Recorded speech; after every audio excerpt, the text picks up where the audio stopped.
All right, everybody, welcome to today's class on the Content Uploader. I am so excited to have everybody here. This is like the first time I think we've ever really gotten the real users together under one roof. You know, we've all talked on social media, etc. So this is like really inspiring for me to see everybody here all doing incredible work on the Engage platform.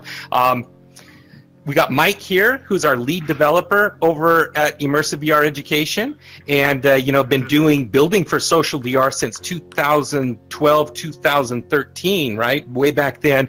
And for Mike and I know we're getting ready to release Engage 2.0, but for Mike and I, we often jokingly refer to this as Engage 1.0 because for us, the dream has always been we need that ability for each of us to just upload whatever content we want. That has always been like the real dream. So the beta content uploader that you all have is the beginnings of that, and it's iterating very quickly, and we're looking at releasing the full public version of that here very soon. And you guys have all been incredibly helpful, the ones that have been using it and giving us that feedback and finding the bugs and working through all that, and also really using it to great effect. I know Vince, you've used it like so much. You've created 60 different lessons or something using the 65, content. Yep, 65 science class, 5th grade science class lessons, and any one of them had,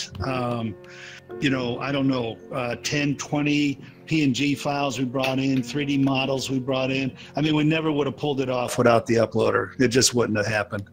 Right. So thank you, Mike. Cool. Yeah, that's awesome. That's great. Cool. So what we want to really accomplish today is give a general overview of what the uploader is, and I'm going to do a screen share from my computer and just walk us through. We're going to walk through all the different elements and how we utilize the different capabilities of that. And Mike's here to answer any questions we have and also give us a little bit of a glimpse into where all of this is going, right? So we want to all come on out to this balcony just here. Ask whenever a question screen pops up into your head, just ask right away, and yeah, please, we'll make this try to give the best all answer we informal. can. Okay, guys, so I'm just going to go ahead and log into my account here. Give me just a sec.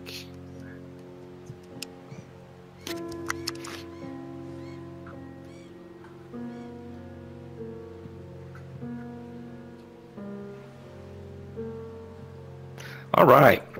So here we go. I'm sure all of you are now familiar with the web app that we have. So you just simply log in on the Engage website and then log in, and you'll see all of these tools available here on the left-hand side. And I'm going to come in here to the files. This is the uploader. And you can see here that we've got lots of different things that we can upload using this tool. So one thing I like is when it comes to recordings and snapshots and content lessons that you've created inside of Engage, it used to be, well, it still is, when you make a recording, for example, that's saved onto your hardware device. And Jonathan, do you mind throwing on some headphones or going ahead and muting yourself there? We're getting a bit of feedback echo there. Yep. Thank you so much. So as you know, when you create a recording or whatever, it's stored on your hardware. And in the past, you would have to take that recording or that lesson and email it to your colleagues for them to play it on their devices. Well, this eliminates the need to do that, because now when you do a recording, you can simply upload the recording here and then share it with your colleagues. So let's say, you know, if I wanted to take a recording here, like this one right here, I can come over to Actions and I can hit this sharing button here, and it will ask what's the email address of the person that I want to share that to, and then you can select, do you want that to be read only, or do you want them to have administration rights over that recording, and then you just add it. Then when they come in to their into their menu inside of Engage and they go down to that bottom right where that file icon is, then they can come over and hit that shared with you and find all of the stuff that's been shared. Okay, and I joke, you're gonna. I'll just explain what's going on here. When you see weed bag and syringe and all this stuff, Melissa and I actually had to put together a thing for social workers where you go through a house and find all of these illicit substances and things like that. So yes, we do have an entire collection of weed and pills and guns and all kinds of stuff there. Any questions, guys, about that shareability feature as it relates to the recordings and the content that you create and engage? Any questions? Feel free to just unmute yourself and ask. So, Chris, Yeah. is it Yes. set up right now where you've got to enter the person you want to share with every time? In other words, it doesn't create a drop-down list of, you know, like once I share with Trey, the next time I want to share with him, would he just be in there and I can just drop down, or are we typing in every time? You do currently have to type in every time, and I'll let Mike answer this. I believe this is a preliminary glimpse into where we're going, where you'll be able to actually share to your entire group, not necessarily just individuals. Mike, you have some comments on that? Yeah, we have Jonathan here too. It's a bit of a rough road in the beginning. We wanted to get the sharing functions in there while we're in beta here, but if we can force ourselves through the manual email typing for now, we're working on a friend system. You know, something that we can actually meet each other inside and share kind of business cards, almost become friends, kind of have a wider community. And like you said, Chris, we have groups as well. That's another way of these things will be shared in the future, but we're aware that the email thing is not the most convenient. I'm pretty sure the web tool will remember it though. So for example, I have shared some assets already using this methodology, and when you start to type a person's email address that you've already used, it should pre-populate using sort of like the HTML sort of forms remembrance. Like, so I think it'll pop up quicker than having to type it up in the second time. Yeah, the auto text. Yeah, that should be. All right. So these are all the three things, again, that you can create inside of Engage, and then we can share those, and now those are more cloud web-based. Now, images. This is probably one of the most popular use cases right now, I would say. You can see you can create your own folder structures by just coming up here to the right-hand side, adding a new folder, and then adding your image assets in here. For example, with that inspiration launch recently from SpaceX, I was able to just pop in here and populate a scene with all the images that I had pulled off the internet relative to that event. It just makes it easy to manage those files. Now, when I come into and you guys can look at this too, I don't know if you got access unless I make you host, but you should have the file icon in the bottom right-hand side of your menu, and you're going to see a duplicate of what you're seeing on there accessible in your tablet here. So when I go down to my images, for example, I'm going to come into that SpaceX folder here, and I can just start popping out those assets. So the first one there is that transparent capsule, transparent PNG. I'm going to hit load, and there it is. So now I can just start decorating my scene.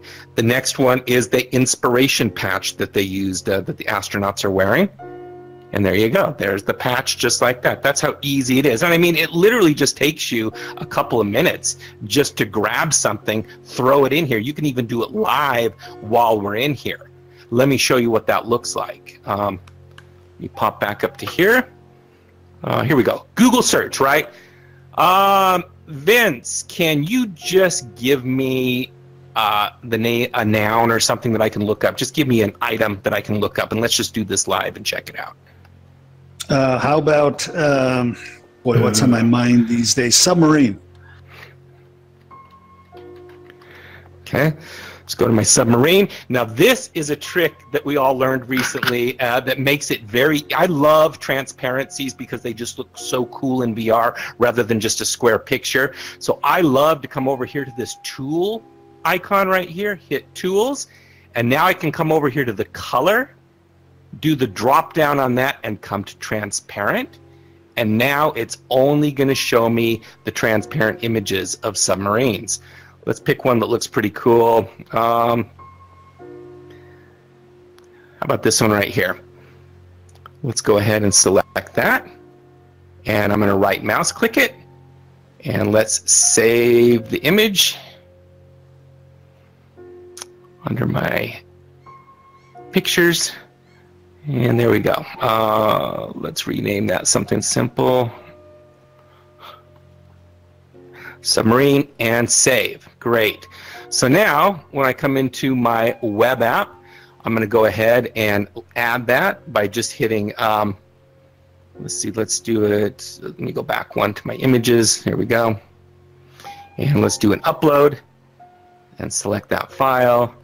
Go into my pictures. There's the submarine that I just loaded. Let's go ahead and click on that and upload it. Great.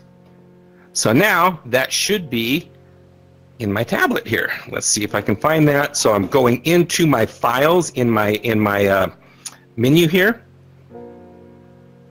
And I'm going to hit the refresh just so it loads up that latest upload. It's in the upper left-hand side. You'll see little circular arrows. I'm going to hit that uploader. And let's see if I can find it waiting for me. Wow. There we go. And load. Here comes the submarine. There we go. Nice. There it is. Yay! Yay! Sorry, that had a little bit of friction there. All right. So, any questions, guys, about the images? Like, you know, I like it too. I mean, I could like take a picture with my cell phone, and because you can access this on any web-enabled device, I could take a picture hiking and upload it right into my account, right? It just makes it super easy to share images. Any questions about any of that part on the images?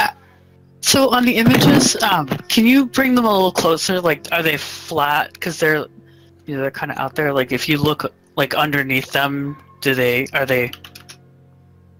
Yeah, there you go. Okay, so they're flat images.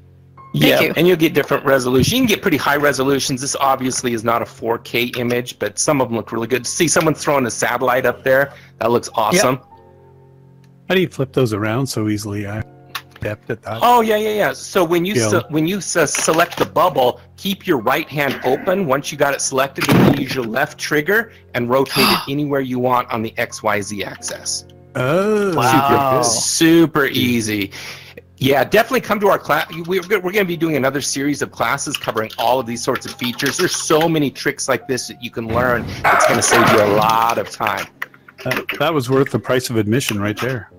Yes, I hear you. All right, hey, Chris, can you repeat that again? How do you do that little rotation trick? Yeah, so I will, whoever's talking to me right now, I'm going to make that capsule over here shareable, right? So when you aim at that with your right hand and you squeeze your index finger one time to grab possession of that, great. Now keep your right hand open once you grab possession of it. Hold your left index finger trigger down and rotate your wrist. There you go. Perfect. Thanks. So, Chris, I think it might be a good time to butt in with some specific things that have to do with these files and how they relate to some of the engaged stuff. So, okay. As you can see, like a lot of these things, recording, snapshots, lessons, that's the stuff we recognize from the menu inside of Engage. You know, one day soon we'll be able to publish things ourselves, right? Content, locations, locations isn't snapshots, recordings, starting with kind of those things to get them actually published to your group and stuff like that. But those soon will be able to be uploaded inside. Like you're on a Quest, you don't want to have to connect that to your computer to transfer the file to get it into the uploader from your computer.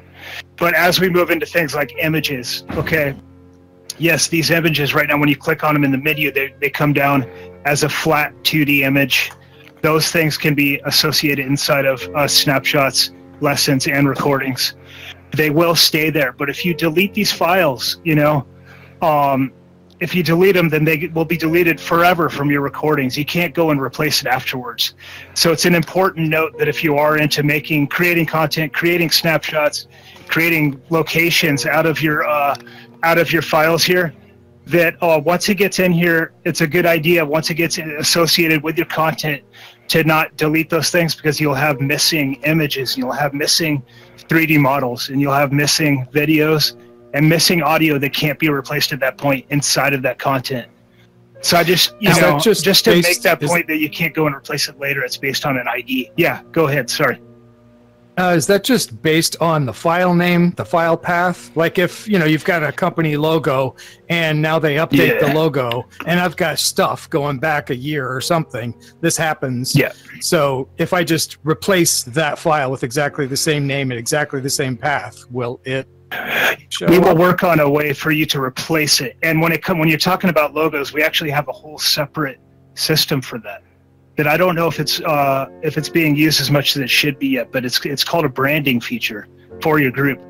But say you have a logo in an image that you put into a lesson and you haven't deleted it, we will make a way for you to go and update that file. However, once you've deleted it, this is like a database. Then it's gone. That ID is gone forever, and there's no way to replace that inside of your content. Does that make sense? Yeah. Yeah. So I'm trying to keep us from deleting things for now. Updating is a different story. Yeah. Now, Mike, at some point, though, we'll be able to take 3D models and images and stuff and turn those into a proper IFX rather than just a file we're accessing. Is that correct? Yeah. So are we allowed to talk about things that are coming? If we are, and I trust that I guess we are, yes. We are hoping to make 3D models load as quick and easy as any other IFX that we have in here. So if I was to load... chicken's not on page 1 anymore. But if I was to load, let's say pig or chicken, this thing loads instantly, right? There's no performance impact. It knows Unity because it's from Unity. We're hoping to get that kind of responsiveness from direct 3D models soon. We don't have any dates or anything, but right now it's a little bit slow. It's a little bit annoying that it'll crash out even some of the older devices, some of these FBXs and stuff. But this chicken's instant. This chicken would have taken 10 seconds on a Quest 1 or something. So, yes, coming soon, right? Right, and we'll be able to then, once we can turn those into proper IFXs, then we can add those into our group accounts, which all of us here do have group accounts. We'll be able to add those into our group accounts and make those accessible to anybody in our group. Is that right? Oh, you're talking about the listing. Okay, so yes. As far as proper IFX when it comes to listings, that's done through the SDK right now. Okay, and that's done through Unity, and it's listed a different way. We don't have timelines or anything, but we do want to be able to get your direct model chicken into the same menu as the IFX at some point. At the moment, these things are files. They're shared in a more awkward way. Another thing we're doing is if you guys are in the SDK projects, that's the quicker path to get a chicken into the IFX menu. And soon you'll be able to list that yourself. Whether or not we were able to get direct models into there, the same pathway, remains to be seen. But we'll hopefully, know more about that soon. So speaking of 3D objects, one of my favorite things, I don't know if anyone's been following me on social media, but Alex Harvey over at River, one of our favorite photogrammetry companies, he's been doing all kinds of crazy scans with his latest iPhone and just scanning everything under the sun every day. So it's been kind of a game for he and I. He'll post something up on Sketchfab, I'll grab that 3D model, and in 15 minutes I'll have it working inside of Engage, right? So this is hugely powerful. My two go-to sites right now for grabbing 3D objects is Microsoft Paint 3D. The reason I like that one so much is it's just way too easy to grab an asset from there, and you don't even have to convert it or anything.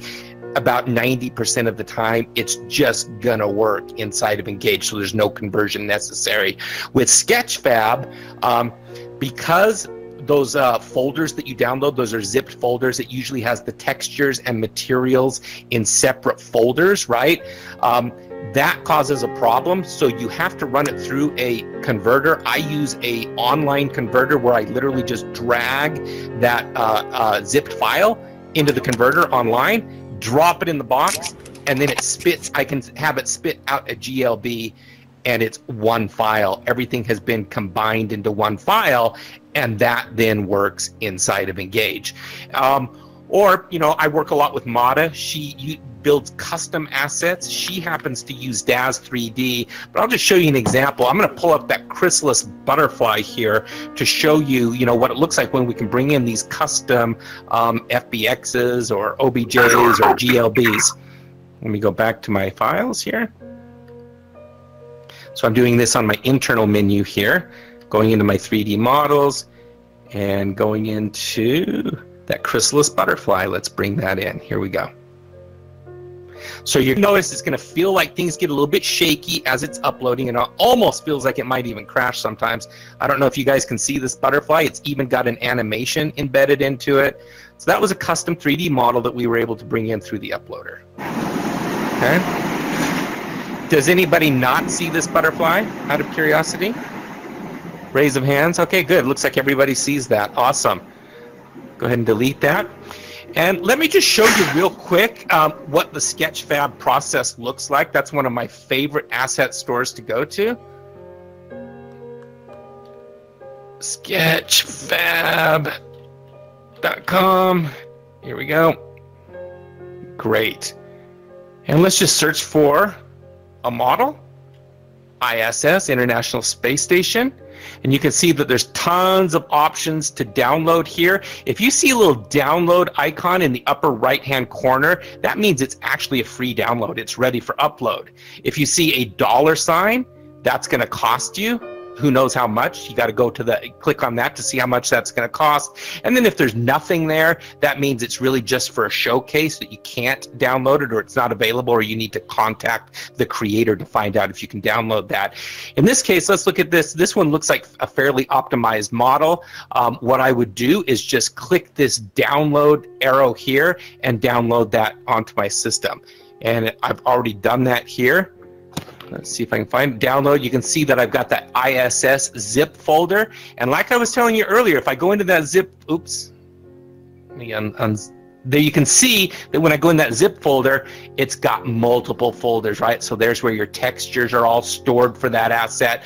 So that's the problem right now, is you got to combine all of those into one single file. And that's why I say use any online converter that does exactly that. You just throw the zip file in, it will take all of those assets and throw them into a combined space, into a combined file. Any questions about that path? Yeah, Hans?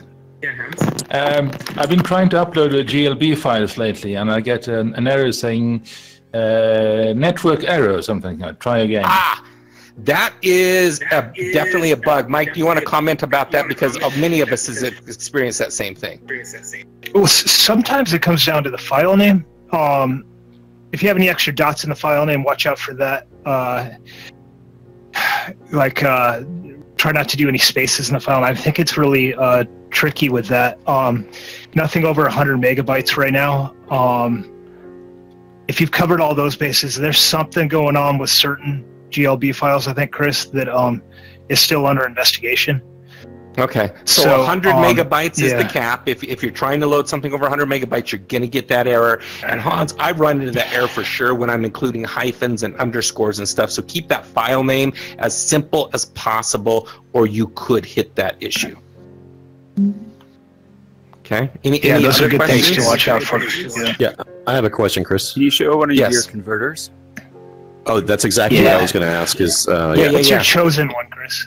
I like the one that Brad. I went with the one that Brad Chesham recommended from Bundle of Rays, and it was the first one I used, and it worked for me, so I stuck with it. Let me see if I can find that on my web here. It's 3D Online Converter Creators. Here we go. There it is right there. So you click that, and so literally this is it. It's on the web. I just grab my file, throw it into here. In fact, let's do that. Let's take that ISS. So when you say your file, you just mean the whole zip file itself, right? Yes, the whole zip file. So let's go back here. It's worth mentioning that this tool has some options on the right-hand side. When I haven't touched the settings and downloaded the GLB file, they come through well. When I've gone to change it, they haven't always come through. Right. So if you start fiddling with all of these settings here, that could cause some problems. And I should have, what I should have done here on the in the Sketchfab is I should have had it downloaded as a gtlf and then converted it to a GLB. But that's how you do it. That's the one I use, and it seems to work pretty well. That site will throw you off a little bit because it's a job. It's like a job offer website. But if you go directly to that link, it's exactly what you're looking for. Yeah, it's the Does that answer your question? Yeah. And there's tons. You saw when I did a search, you can see that there's just gobs and gobs of different online converters that you can check out. But that one just seemed to work for me. And then let's go to, let's see, Microsoft Paint 3D. And if you want, because I could show you something about videos conversion that might help you out. So everybody should have Microsoft Paint 3D available, and they've got an extensive library of 3D models that you can search through. Just just type MS Paint, MS 3D Paint down here in your search. That's nice because you can not only use models, but you can create custom objects. They also work more often than not.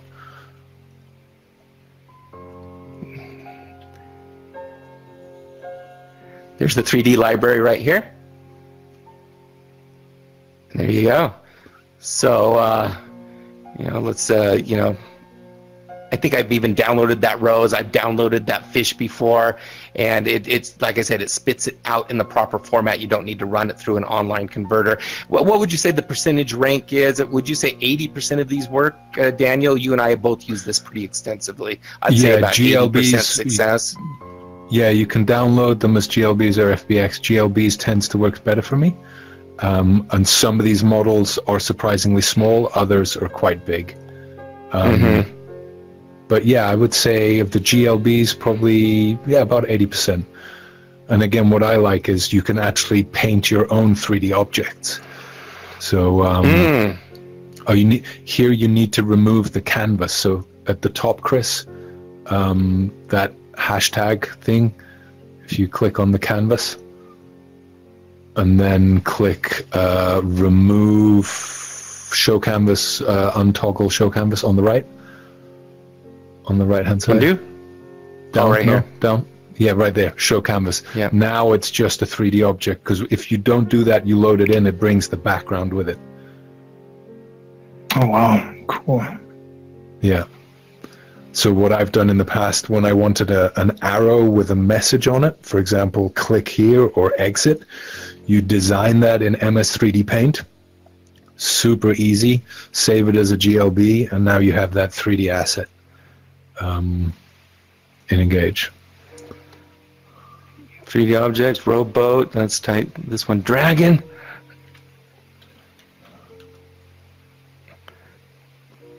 There you go, so there's your GLB saved.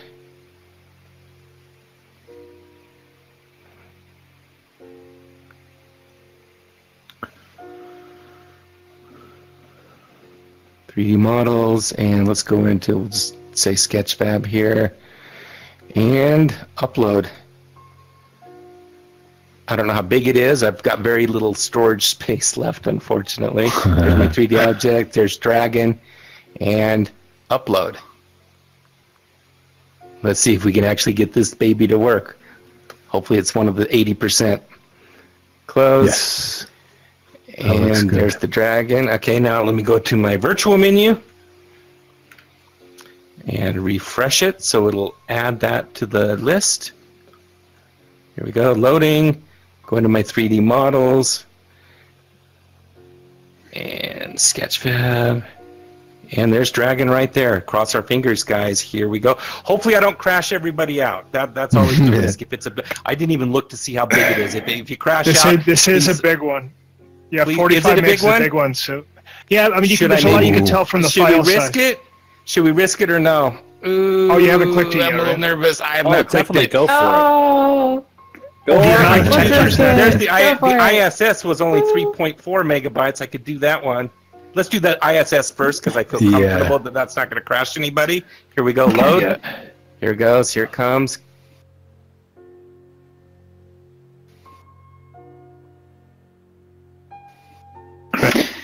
That's a rough one, Chris. That was rough on mine. Wow. Yeah. That one. Yeah. There it is. Did you guys see it? Yeah. Yeah, it's still updating for me. And There I don't it see anybody. I don't see that anybody crashed. So there you go. There's the ISS we were looking at earlier. I see it now. Looks good. Nice. Wow. There we. Pretty Looks cool on the Pico Neo 3 in it.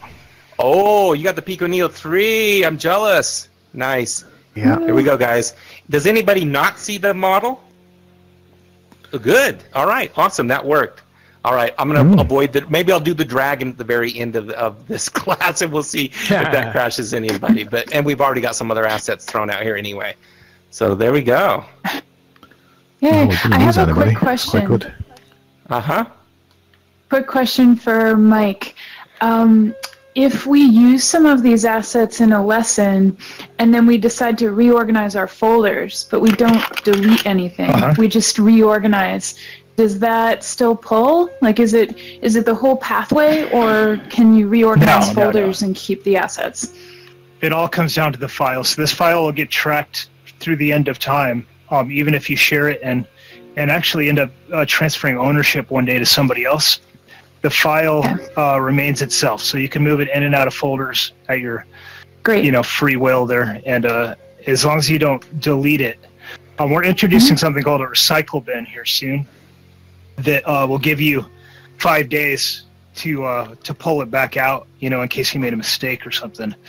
But part of the reason for that is some people, like not us here, but if you're just getting used to it, you might not understand that these assets actually get associated with the content, and we kind of got to spread the word that, like, if you delete that, then you're kind of deleting your own content as well, So it all comes down to deleting. Yeah. Cool. Okay, thanks. Any other questions about the 3D model section of this, guys?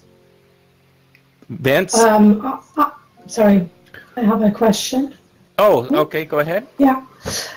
What's the maximum amount of models you can bring in? Well, it's really it's not the number of models; it's the amount of storage. So in this beta, in the beta, we got 500. Yeah. Oh, and then we've got some advice. I don't know if I've sent that to you yet or not, Christina. You should have an advice about what you should keep your polygons counts to if you want to support all of the devices that support Engage.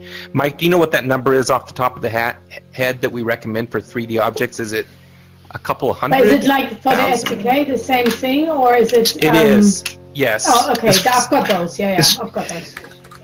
Well, what general number are we looking for, Chris? How many you should bring in at one time inside of the app? Is that right? No. Just for a 3D model, what should we keep when do we start getting into the danger zone for polygon counts?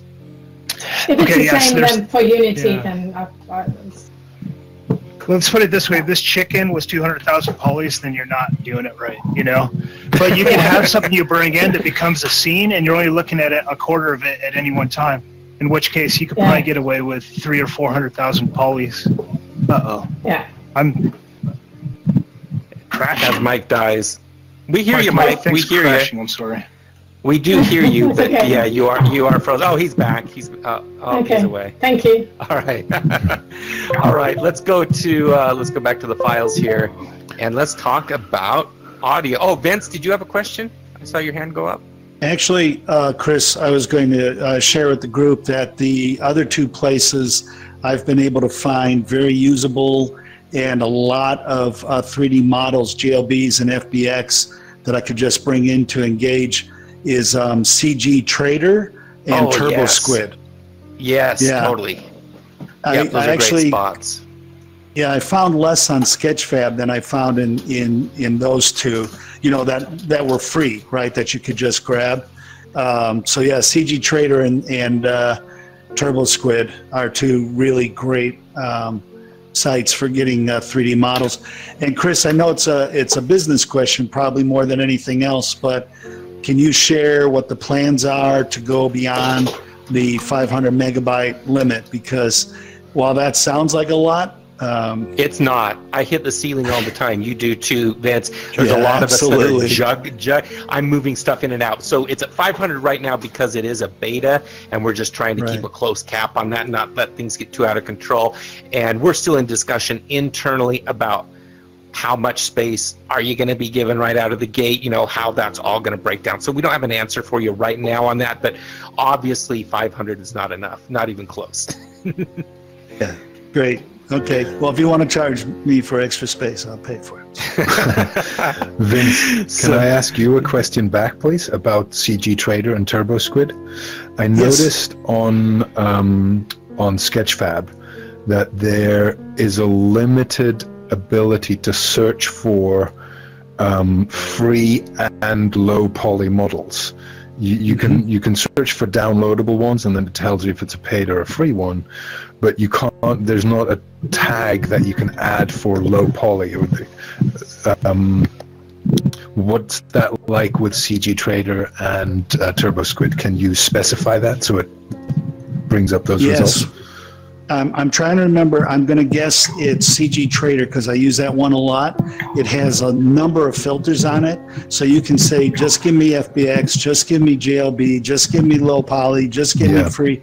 It's got all kinds of filters, and then anything you see on the page you're going to be able to use. I think TurboSquid has the same filtering. Yeah, it does. Yeah, TurboSquid does as well. Okay, thank you. Yeah. Thank you, Ideal. So let me jump to this next section here. We've got videos. You can upload videos as well. Now, obviously, with 500 megabytes, you're not going to get much of a video. One of the things you definitely want to do with any video that you upload, even if you had gigabytes and gigabytes of storage, right, or terabytes, you still want to make sure that you're compressing that video for best playback. Now, one kind of workaround, if you don't want to use your own converter, a specific converter, is you could actually upload a video to your YouTube account and then download it back from your YouTube account, and that will actually be in a pretty compressed format that works pretty good. I've done that in the past, but we do have things like Cloud Converter and stuff that will also do conversions of your video just to make sure that it's compressed and not massive. We're going to have our own video compression option as we continue to develop this out, so you won't have to worry about that anymore. But for now, during this beta phase, just make sure that your videos are compressed when you send them up here. For audio, and Vince, Chris, can I just check about the Cloud Converter? Does that only work for video or a whole range of files? That's a range of. Sorry, my tracking went out. I just want to let you know I made it back, Chris. Okay. The Cloud Convert's pretty handy. The one thing we really like about it is that it does as good as YouTube at converting your files, your video files. So, yeah. So if you have if you don't have an MP4 and you don't know that it's perfectly suited for streaming, there's only really a couple types of videos that work perfectly inside of Engage on all platforms. So in the future we will have our own potentially have our own conversion service. But at the moment we would recommend you upload it to YouTube or use Cloud Convert with the default options. Yeah. Audio, on the other hand, is a little bit different. Audio is kind of always, it's not always, but for the most part, these things are ready to go. We'd recommend MP3, of course, for bandwidth-wise, because a WAV file could be 10 times bigger file size and with the same amount of, WAV's not really compressed. So MP3 is really the best thing you can use. OGG would work as well. WAV works, but it's just not as optimized for downloading. For audio, there's lots of sources you can go to get audio and music that you're not going to run into copyright issues. I know Vince and I are both fans of Storyblocks.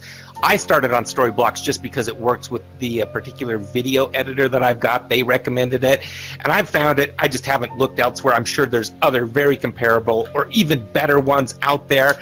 I just happen to use this one. I like it because I can get all kinds of cool sound effects, audio ambience, music tracks, and all kinds of things that I can bring in. So let me go back to my settings here. If I go down into my audio folders, you can see that I have a pretty extensive library here. Here's some newer ones that I've downloaded recently. Sound of a damaged chopper, for example. Like, I literally type in helicopter sounds, and I found that one. I'm like, ooh, I could do some really fun sequences with a damaged chopper sound, you know, a helicopter crashing in a 360 video or whatever, right? So crazy fun stuff. And let me show you what that looks like when I bring those sound files in using my menu in here. There's some unique things about it that you need to be aware of. So I'm going to go into my audio section, go into my new audio assets, and let's just download. Let's do the Requiem's, kind of an a cappella thing here. Let's load this. Okay, so here it comes. I can actually see the sound bubble associated with this audio. It's a little bit, I have the bubble outside of us, so you can't hear it yet, but you're going to notice when I bring this in, all of a sudden you can hear it. And it is 3D, so I can like drag this around us.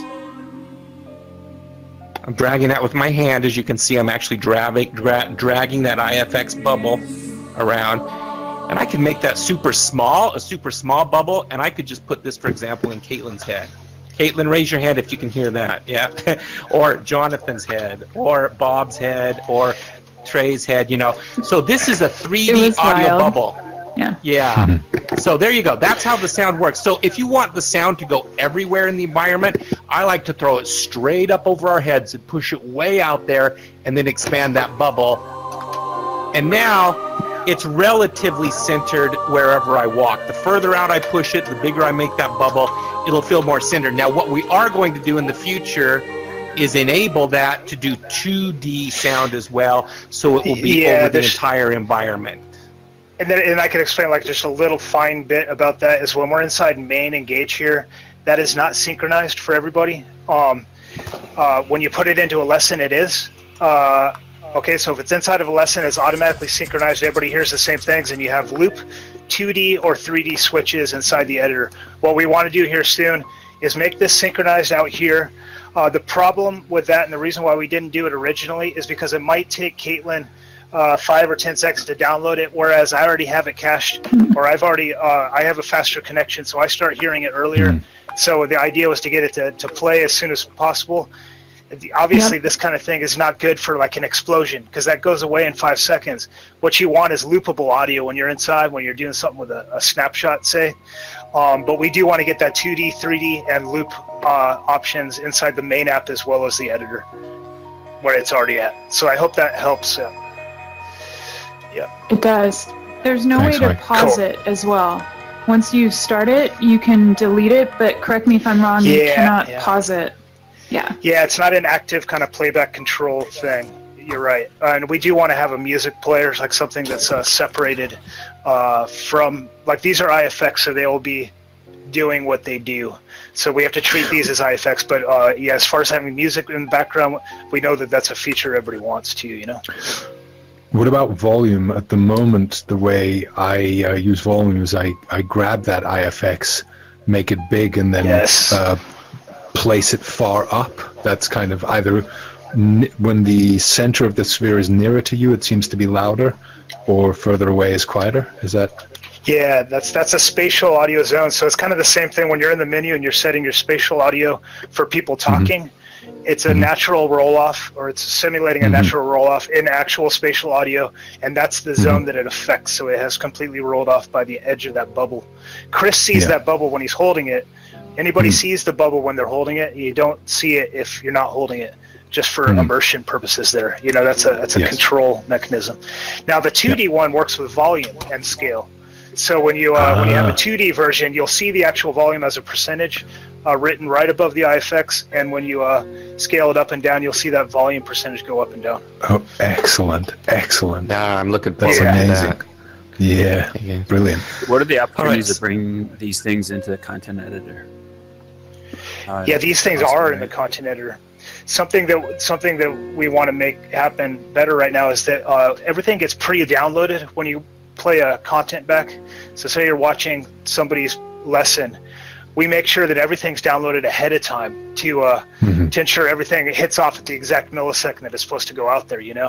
One thing that's not happening right now is we don't have content editor support for this file downloader or the uploader that Chris is demonstrating here. We know that these things aren't available directly in the editor. They're only available to go into there through a snapshot, and they also don't get pre-downloaded into lessons at the moment. So those are all things that we're hoping to get to you very soon, which will be direct editor support, direct support for uploading while you're inside of Engage, and also making sure those pre-downloads work correctly, so you're not sitting waiting for something to download when it's supposed to be out, talking to you or something, Right. Cool. Okay. Yeah. All right, guys. That really just we've just done a quick summary then of all of the features here in the uploader. Do we have any additional questions before we officially wrap up, or comments?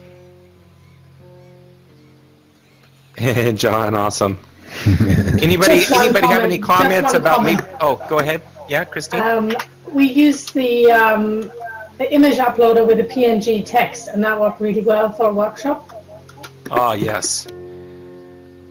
I find that the image uploader is just incredible low-hanging fruit. It's just way too easy just to bring quick images in and make those work. It's been a real valuable asset for I know for me and a lot of the partners that I work with. Any other questions, folks? Just really enjoy this get together. It's great. Great to be together as a group. This is a marvelous group of people, for sure. Yeah. This is amazing. Yeah, this is great. Thank you so much. So, I noticed there's a curious. Yeah, go ahead. Sorry. I noticed there's a update option, but I'm not sure, is it not working yet, or maybe I'm not utilizing it right inside the... Where is the update? If you click on a file and the ellipses that are at the end of a file, you have the opportunity to choose an update. Yeah, Mike, what's this right here? Look up on the screen. Update. It's talking about that. Yeah, see, that's update details. But one day, update, re-upload a file. I would see if we could make something like that happen. I'm not sure. Jonathan might know if that's in the plan, but that's just updating description, which description isn't really too useful at the moment. Now, so it's actually like an edit something function. Else something we want to get in here, right? Now, say you have an image, right? What kind of information do we want from an image? We want to know if it's a 2D image or if it's supposed to play in 3D inside, right? A side-by-side kind of 3D image. And then another thing that could be useful information about an image, is it a 360 image or not? That tells Engage how it's supposed to load it. So we want to get that metadata in there. And the same thing for videos, 3D videos and 360 videos. That's an important distinction, So, yeah. One thing, just a comment, I know a lot of us here are really looking forward to not only uploading the transparent and flat images, we would love that 360 photosphere upload option. Please. Caitlin's got some awesome ones from the Alps that we've been playing with. I know everybody's got a need for that because, we all love that instant skybox option. That will probably, hear me out, you might have to put these into a folder of your own, because some people are really into 3D and some people aren't. We're probably not going to make a base folder for 360s, but we would add metadata for you to label it yourself as a 360. And if we see that it's a 360, then we let you bring it in as a skybox, Right. Something like that. Cool. I don't know. Yeah. Hans? How about 180 VR? 180. We do support 180 VR. Yeah. I upload 180 video content, 3D 180. I use my Views camera and I upload that to actually YouTube and then play that right off YouTube in the 360 room. Yeah, it's a really good to use the 4K on 180 if you're just looking in one direction. That's one of my favorite things to do. Yeah, Gabriel. Yeah, I just have a quick question. Are we gonna be able to upload the entire scene? Because we are creating the entire scene on Unity, and then you guys upload it for us. But I don't know if here I don't see. Yes. Where would it fall under? Yeah. Believe it or not, we're hoping to get that in there a lot sooner than we all think. But we want the entire process to be done by you, building to all 4 platforms, please, if you can, and then uploading them yourself. However, we don't have an exact time that that's going to be available, but we can't wait, you know. So, and you'd be listing them yourselves, putting the thumbnail in, all the stuff that we're doing at the moment. So hopefully sooner rather than later, you'll be doing that for content as well as locations, and then IFX. Fantastic. Amazing. Yeah. Cool.